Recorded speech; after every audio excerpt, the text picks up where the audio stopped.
সুনীল নারিনের অবিশ্বাস্য বোলিং আর রিঙ্কু সিংয়ের আবারও একটা দায়িত্ববান মূল্যবান ইনিংসের কাঁধে ভর করে ব্যাক টু ব্যাক হারা ম্যাচগুলোকে জিতে এখন কেকেআর খেলতে যাচ্ছে তার পরবর্তী ম্যাচ সম্পূর্ণ এক নতুন টাইমে ও নতুন তারিখে।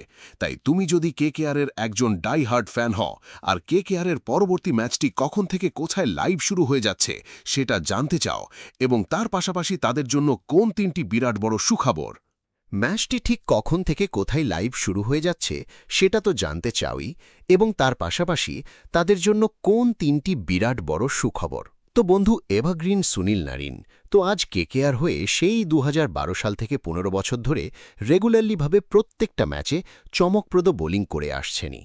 তার পাশাপাশি সেই বর্তমানে যেভাবে ফর্মে ফিরে বরুণ চক্রবর্তী, বিশেষ করে রিঙ্কু সিং যেভাবে সেই প্রথমে রাজস্থান ম্যাচে কেকেআরের মাত্র ৮৫ রানের মধ্যে ৬টি উইকেট পড়ে যাওয়ার পর থেকে যেভাবে তিনি কেকেআরকে একা হাতেই ৫৩ রানের একটা মূল্যবান ইনিংস খেলে সেই দিনের প্রথম জয় এনে দিয়েছিলেন, আর তারপর এখন যেভাবে আবারও এই লখনৌর ম্যাচে সেই মাত্র ৭৩ রানের মধ্যে ৬টি উইকেট পড়ে যাওয়ার স্কোর থেকে যেভাবে তিনি কেকেআরকে আবারও ৮৩ রানের একটা মূল্যবান ইনিংস খেলে ব্যাক টু ব্যাক হারা ম্যাচগুলোকে জিতিয়ে মারাত্মক ফর্মে ফিরে এসছেন, সেই একই রকমভাবে আবারও এই এলএসজির বিরুদ্ধে ম্যাচের পর ঠিক ৭ দিন বাদে অর্থাৎ ৩রা মে তার পরবর্তী ম্যাচটি খেলতে নামবে সানরাইজার্স হায়দ্রাবাদের বিরুদ্ধে তাদেরই ঘরের মাঠে, অর্থাৎ হায়দ্রাবাদের রাজীব গান্ধী ৭৫ রানে অল আউট করে হারিয়ে দিয়ে বিরাট বড় রাস্তা খুলে গেছে কেকেআরের এবারের প্লে অফসে যাওয়ার জন্য।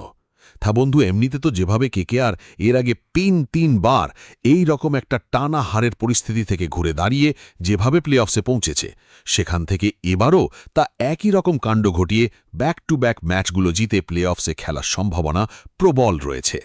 তারপর এখন বর্তমানে যেহেতু পয়েন্টস টেবলসে সে এলএসজির বিরুদ্ধে দুর্দান্ত জয়ের পর, যেখানে সে পয়েন্টস টেবলসে সোজা ১০ নম্বর স্থান থেকে ৮ নম্বরে উঠে এসছে।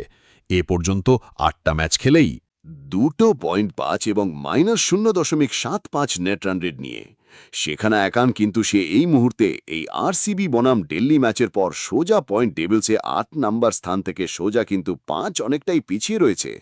কিন্তু বর্তমানে যেখানে এই দুটো টিমের পাশাপাশি চেন্নাই এবং দিল্লি, এই দুটো টিমও যেভাবে ব্যাক টু ব্যাকভাবে ম্যাচগুলোকে হেরে কেকেআরের পথর কাটা থেকে সরে যাচ্ছে, সেটা কিন্তু আবার দিল্লির এইভাবে হারাটা তো কেকেআরের জন্য সুখবরই। এছাড়া দ্বিতীয় যে বড় সুখবরটি বেরিয়ে এসছে সেটা হলো ফাইনালি কিন্তু এই ম্যাচে ডেবিউ হতে পারে মাথিসা পাথিরানার। হ্যাঁ বন্ধু, এলএসজির বিরুদ্ধে একানা স্টেডিয়ামে যেখানে ফাইনালি ডেবিউ হতে পারে, একটা বিরাট সম্ভাবনা রয়েছে।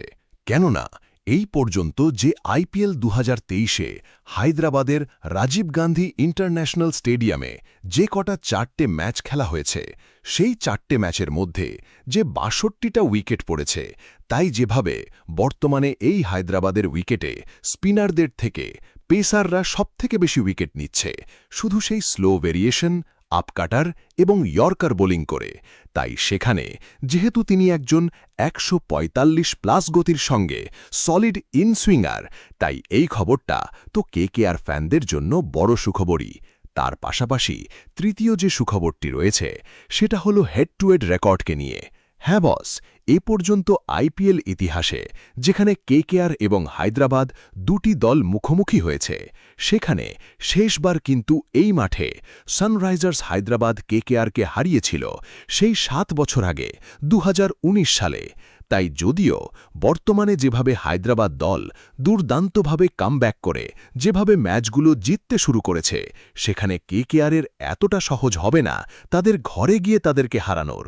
তবুও কিন্তু এই সমস্ত স্ট্যাটস এবং রেকর্ডগুলো কিন্তু ম্যাচের আগে কেকেআরকে অনেকটা এগিয়ে রাখবে এই ম্যাচে। তো এই ছিল আজকের ভিডিও। তোমার মতে কেকেআর এবছরের প্লে অফসে যাবে তা তুমি নিচে অবশ্যই কমেন্টে লেখো। আর ভিডিওটি ভালো লাগলো অবশ্যই করো লাইক, শেয়ার, কমেন্ট। পাশাপাশি আরও এইভাবে ভিডিও পাওয়ার জন্য অবশ্যই করে দাও the Bangla cricket review YouTube চ্যানেলটিকে সাবস্ক্রাইব। ধন্যবাদ।